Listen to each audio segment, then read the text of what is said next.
Good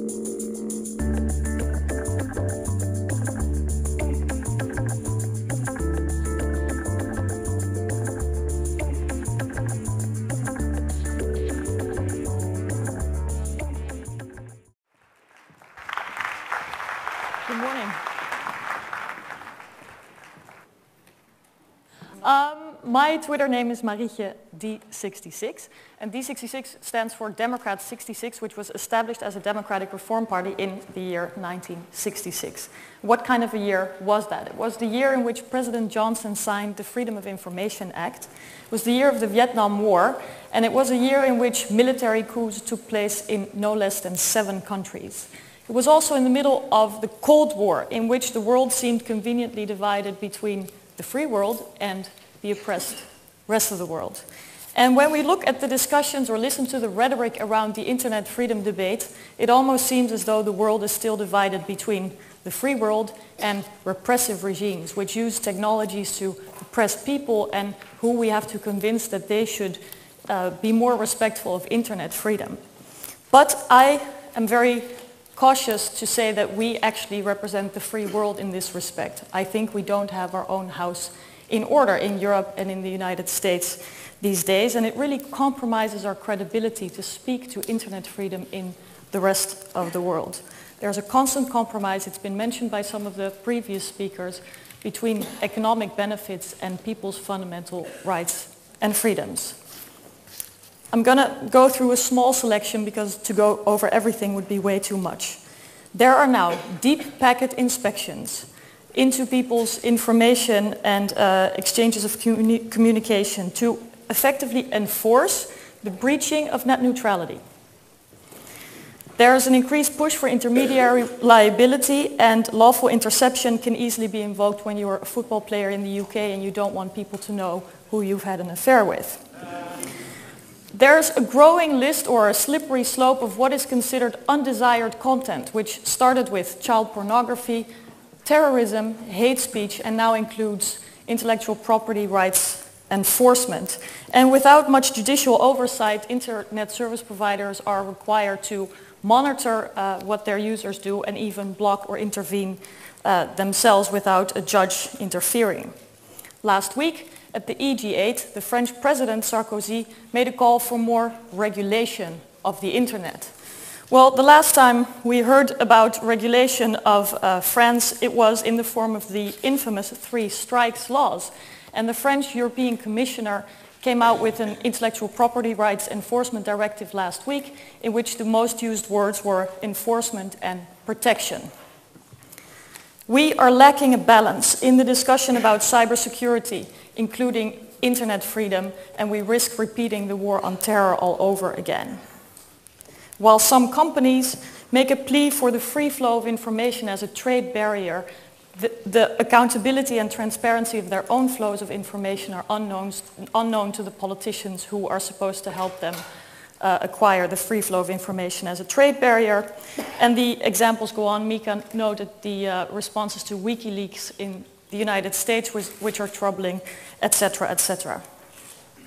Now, D66, my political party, has voted in the party convention for having internet freedom as a fundamental right of people.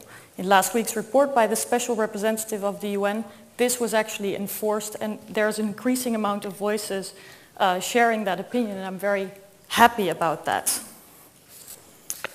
We need to reverse economy over rights, include more accountability, transparency, in order to be credible to our own citizens, but also credible players in the world. And that world is in a bit of a paradox, because we make laws on the basis of a nation state, but we live in a globally connected environment. And the speed with which technologies develop are in no way met with the speed with which laws are being passed. The conquering of the online territory does not overlap with the territories of the nation state. And to highlight this complexity and what we might be able to do in situations like this, I want to focus on the case of Egypt, but not without complimenting the Egyptian people for defying fear, violence, death, to go into the streets and to speak up for freedom and their rights. And I also want to thank Andrew and Mika for having so much attention during PDF 11 for North Africa and the Middle East. I think these are crucial times, and I think that's great that you're doing that. Now, it was a people's revolution, a people's uprising. We can't underline that enough, but technology did play a role. It helped to organize, mobilize, it helped people express themselves, and it also helped in documenting human rights violations and sharing those with the rest of the world. And Mubarak understood this. His government understood this. So this is what happened.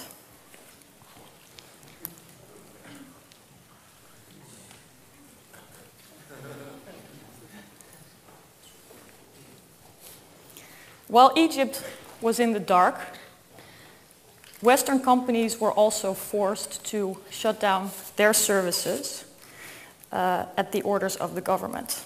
And Vodafone, a UK incorporated company, was a 54% shareholder of Vodafone Egypt, said the following. They were ordered to shut down services and were expecting the Egyptian authorities to clarify the situation in due course. While no Egyptian could use mobile internet and communications, they received messages like this, which translate into this. Effectively, they had become state media. I've asked for an EU inquiry into the situation that EU ICT and telecom companies found themselves in, but High Representative Catherine Ashton has not yet answered my letter. Last week, Egypt had its own process of accountability, which is very wonderful. A total of $90 million was placed in fines for 3 former ministers. And while that is wonderful, it only focused on the economic losses and not on the human rights violations. And I think that that's a tremendous missed opportunity.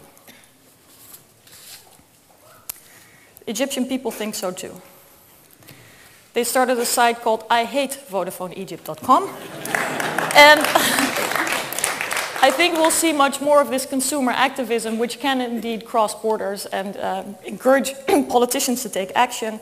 Of course, we've heard of the Global Network Initiative, where corporations decide to have a code of conduct, but governments also have a responsibility. We must practice what we preach. And I'm not talking about over-regulating, I'm talking about simply taking our core responsibility of defending people's fundamental rights and freedoms. Some actions that I think we can take. We can ensure access to the internet is a fundamental right in more places in the world. It becomes the mainstream.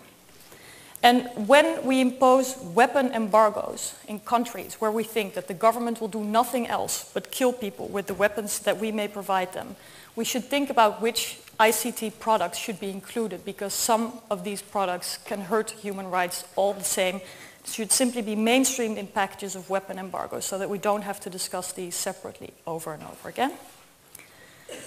There may also be trade restrictions with certain countries, of which it's considered a punishment, and we should see what role the so-called dual-use technologies play in this, and perhaps reevaluate this role in a continuous basis, because as new technologies develop, they may have different implications for human rights in different places in the world and in the hands of different players. In the EU, we do human rights impact assessments before we agree to trade circumstances, preferred trade circumstances with third countries.